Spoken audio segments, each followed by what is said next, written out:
안녕하세요. 김태훈의 현명한 주식 투자 방송 시작하겠습니다. 오늘은 PI 첨단 소재에 대해서 좀 말씀을 드리겠는데요. 이 PI 첨단 소재라는 회사는 예전에 SK시코롱 PI라는 이름으로 코스닥에 상장을 했습니다. 매출 외형은 한 2,500억 정도 되는데, 하지만 이 회사가 PI 필름 분야에서는 글로벌 1위 하는, 시장 점유율 1위를 하는 회사입니다. 대단한 회사죠. 그런데 매출액은 한 2,500억 정도밖에 안 됩니다. 이 정도 매출액에 글로벌 1위를 한다는 건 그만큼 이 PI 필름을 만드는 회사들이 전 세계적으로 많다는 거죠. 마켓 플레이어가 많은 시장입니다. 하지만 그 안에서 어느 정도 30%대의 과점, 그 시장 점유율을 가져가는 회사가 바로 PI 첨단 소재죠. 이 PI 첨단 소재는 사용되지 않는 분야가 없다고 해도 과언이 아닐 정도로 다양한 분야에서 이 현재 산업 여러 군데에서 사용되고 있는, 어떻게 보면 범용 부품이면서 또 범용 소재이면서도 또 그 가격이 싼 그런 소재에 속하는 것이죠. 지금 이 PI 필름 같은 경우는 FPCB, 우리가 일반적으로 알고 있는 그 연성 회로기판, 거기에도 사용되고요.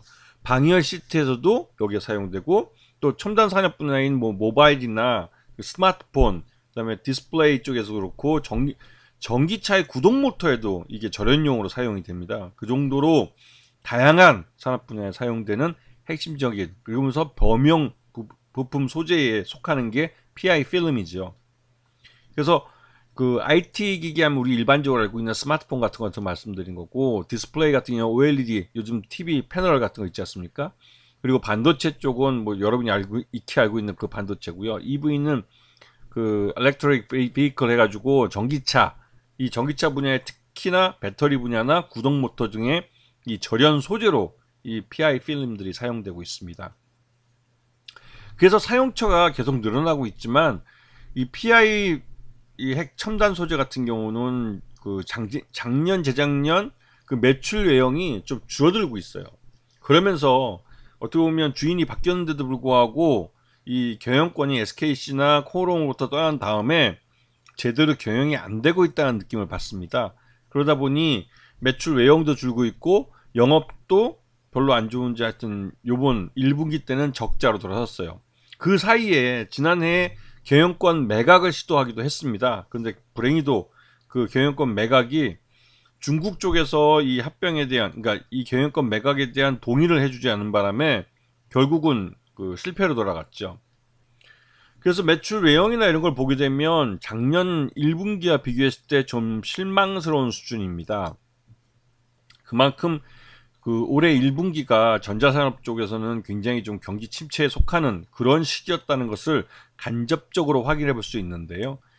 이 회사 자체는 굉장히 좋은 회사인데, 그리고 또 최대 주주인 코리아 PI 홀딩스라는 회사, 이 회사는 최대 주주인 사모펀드 글렌우드 PE가 PI 첨단 소재 경영권 인수를 해서 만든 SBC입니다. 그래서 이 PI 홀딩스가, 코리아 PI 홀딩스가 갖고 있는 지분이 전체 지분 54%나 차지하고 있는데요. 50%가 넘어가고 있죠. 그리고 여기다가 국민연금 한 8% 정도 되니까 이거 포함하면 60%가 넘는 지분이 잠겨 있는 거라고 볼 수 있습니다. 왜냐면 국민연금도 쉽게 매매를 안 하니까요. 그러면 거의 60%가 넘는 지분이 그 거의 잠겨 있는 지분이고, 유통 가능한 물량의 30% 정도밖에 안 되기 때문에 이 실적만 조금만 좋아져도 주가는 금세 튀어오르게 되어 있는 거죠. 오늘 그런 날이 됐습니다. 주가가 튀어오르는 날.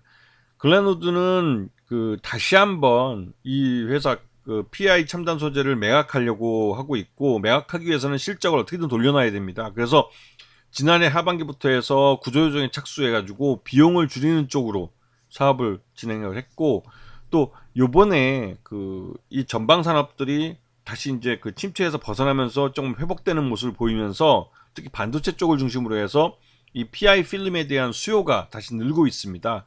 그러면서 2분기 실적이 흑자로 돌아왔을 가능성이 높아 보이죠.